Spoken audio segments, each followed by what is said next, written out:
ako dun sa club eh. Hindi naman ako nakakatawa eh. Paano na yan? Paano nakita mo? Hindi na nga tayo makabayad dito sa bahay eh. Puro naman kasi magmamagic lang yung alam mong gawin, pati yung pagka-clown-clown na yan eh. Magmagic ka kaya ng pera? Kamusta gabi mo? Eh, ano pa, di mahina ang kita. Eh ayaw mo naman pumayag tumable ako sa mga customer. Eh pero hindi mo pa rin sinasagot ang tanong. Saan tayo kukuha ng pera ngayon?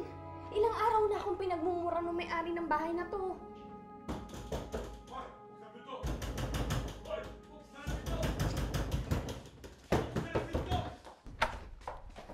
Ang pinto. Ano? Ang kapal ninyo. Ay pa magbayad ng upa. Layas na. Ano, pwede ba? Pasensya na kayo. Gipit na gipit lang talaga kami. Baka ho pwedeng sa isang buwan na lang. Sa isang buwan. Lagi isang buwan. Huwag na! Lumayas na kayo! Ano, pwede ba bukas na tayo? Madaling araw na ho. Kawawa na may mga anak ko magigising. Walang paki kung buong buwan lang kayo magigising. Lumayas na kayo. Ayaw ko na makita ang pagmumukha niyo dito. Huwag naman sa kayong ganyan! Mga kapit naman ho namin yan! Gambitin nyo! Ha! Wala akong pakis na gambitin nyo! Maaga! Hoy! Gusto ba sa kasala kayo nun? Gising! Lumayas sa kasala! Gising! Namin! Hoy! Huwag mo ha! Nalaman ka sa akin ha!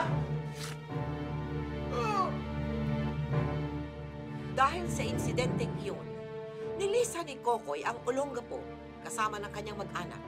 Tinungo nila ang Maynila upang doon makipagsapalaran.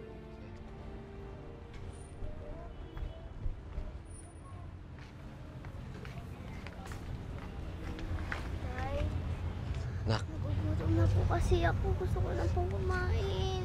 Ako rin po, Tay. Di pa ba tayo kakain? Masakit na tiyan ko eh. hayaan mo mamaya. Makakakain na tayo. Nakita niyo yung kausap ko?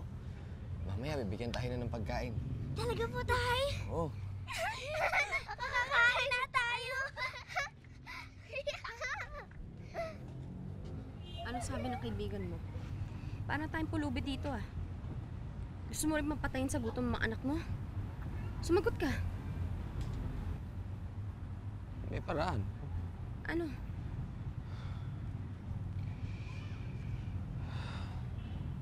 Magbubugaw ako. Pero ikaw ang ibubugaw ko. Kaya mo ba? Kaya mo?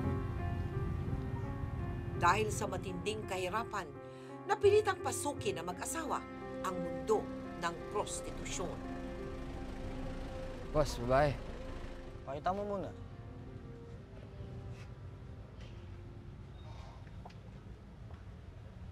Magkano ba? Isang bulig ho. Mahal naman, 500 lang dito ah.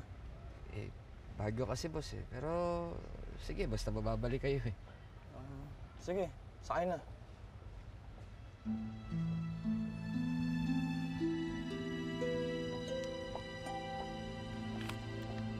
Ito.